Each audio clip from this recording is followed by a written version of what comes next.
Welcome back to Sunrise Daily. Well, yes, indeed, Richard Amoa joins us next. He's a security consultant. Thank you for coming on. It's going to be a red letter day today, hopefully. Thank you.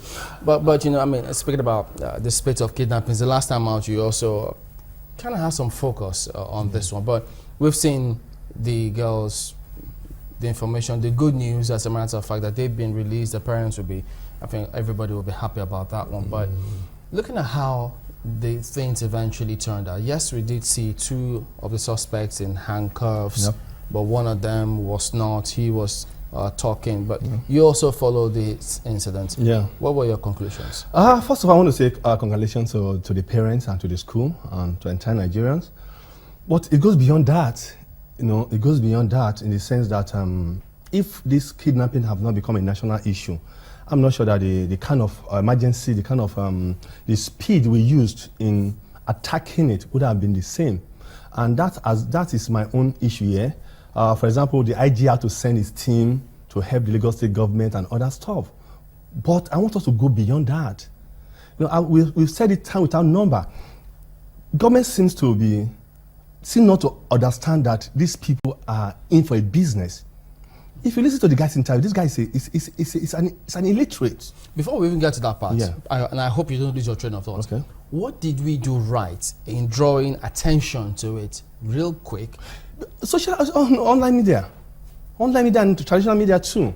That's it. And with people like you, that's just it. And I'm so excited about that. But my point here is that a whole lot of private people have been kidnapped. But that we don't have such situation. That's the point. That's what I want us to go to. Those ones are not focused. Yes. How do those ones miss certain things, but some others exactly don't? Because government want to make names. Government want to want to be seen that they are working because that's a whole. Because don't forget that the school authority has issue here. The parents are on top of are like, okay, where are my kids? Everybody's like, but when it comes to individual family, and that's the problem we have in the country. That once it happened to you, it's not my business. It is your family business. Does the police have that urgency in dealing with it? I've seen a couple of families, including myself, that went through that. You don't think they do? They don't. I'm on national television. But the police would always tell us. And if you see don't pay ransom. Exactly. They say don't pay ransom. Pay ransom because after 6-7 days of their family being inside the bush or wherever they are taken to, they are worried. And again, with the fact that the police does not have the equipment. If you even look at thorough investigation with what happened with these 3 guys, it wasn't like it was just a sheer luck that the guy who instigated the trouble walked out and he was picked around the same area. So I which one of them? The bricklayer one? No, I don't know whether it's the bricklayer, the guy that confessed that is the one that told them that okay, this we are doing, let's stop it. What a police will be, will be after us, and he left the team. I think the police would have cited that they are in particular area, and they would have combed that area. But my own take here today, how many schools in Nigeria, in Southwest, are prepared for this now? You see schools most time have to say all they're after is to build, to have AC, have multimedias, and have nice vehicles and all that stuff. But security is placed behind. That's a question I always ask about our fight against terrorism in this country. Because yes, there's a lot of focus about the military, how they're taking territories, but we always ask them, in terms of the average person out there on the street, what information do they have, and how have they internalized those information to the extent that you see that they have changed what they used to do before, such that they are aware, security conscious now? That's the point. Again, I think at this point, for people like me, I don't know. For example, this is a book called Security and Safety. Because I realize that there's no book in Nigeria. I'm not selling this book, for example. What I did was I wrote it for school children, secondary school, all about abduction, kidnapping, all about stealing, why the children steal, rape, and other stuff. I never called for attention to say, but I went to state government. For example, Lagos State government, I donated 50 copies. I said, this is a book that will help schools. Because right now, we don't have any book in Nigeria that educates children on issue of abduction, on issue of kidnapping, and other stuff. I took 50 to Lagos, took 50 to Kaduna, 50 to Anambra, 50 to Delta, free of charge. My personal money. I'm coming, somebody.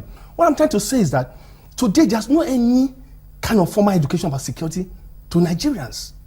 We are kind of moving like... When you say, sorry to cut you, when you say schools, Yeah. I want to go back to schools. Yeah. For instance, this school, if you've ever been to the school, you say they have security in place. Yeah. And how do you know? You have your perimeter fence, you have your security people around who watch. But if not that they never had security, no one would have gone to dig behind Yeah. the fence. Yeah. So that's what you call maybe security was broken into because they already have security. Yeah.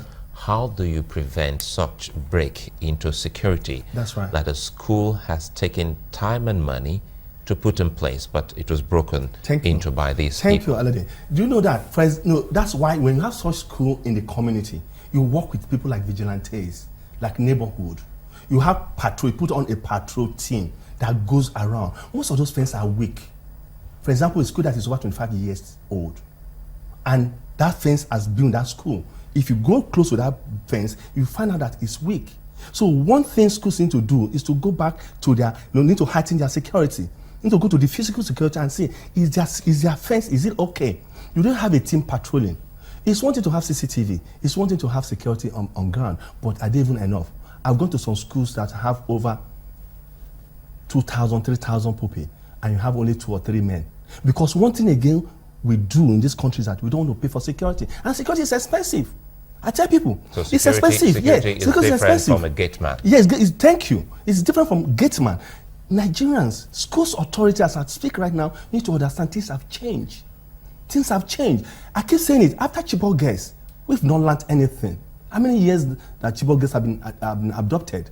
How many schools have put up like I told you, I've gone to a school to educate. For example, again, I'm going to tell you something. It's one thing to have security, have the gadget, have the fence, everything. But the children, do they know what to do in case of insecurity? What should the children know? Exactly. What should they do is to have people like us educate them. No, what Teach should the them. children What should they know? do? What should they know? What should they know? They should know, for example, if they're in your school, if you have a strange face, because the people that will come and dig your school, they're not even going to come for the first night and do it. They would have come around. Who are the visitors that visit the schools? If, for example, you are in a hostel, dormitory, and after school hour, you guys are left alone, who are the people that comes around? The vehicle that come, do they have a designated car park far away from this classroom? When they go out, I was in boarding house when I was in secondary school. We have day off, or what's it called that time again, when you to go visit your parents, and come back. Who are their friends? Who do they talk to about their school? So there's a whole lot we need to teach the children about the issue of schools, about the security. And again, we need to let the children know too that sometimes not every information that the school, that you see in the school, that you tell the outsiders. Or if you think that people are talking about your school, but there's need for schools to work with local community. So they should guard against spewing out information about their school to the outside community, especially information that could jeopardize the security of that school. Yeah? Come again. No, you say not every information about the school that a student should give out. Yeah. That's what you said. Yeah, sometimes there could be, sometimes you are in your school and you see some lapses. The students are sharp, they are clever, and they just discuss it. And maybe in the course of discussing, the news filtered out. But what I'm saying is beyond that in the sense that the children, for example, when those guys enter, when they were shooting, do they have phone? Do they know that there's a number called 767-112 to quickly die? That's another thing. Because he could do this under Lagos State. And Lagos State have free toll, 767-112. The governors have spent over 4.7 billion on equipment. But I keep saying, we cannot just spend on equipment. There's need for training. There's need for education. If I have all the guns from the West,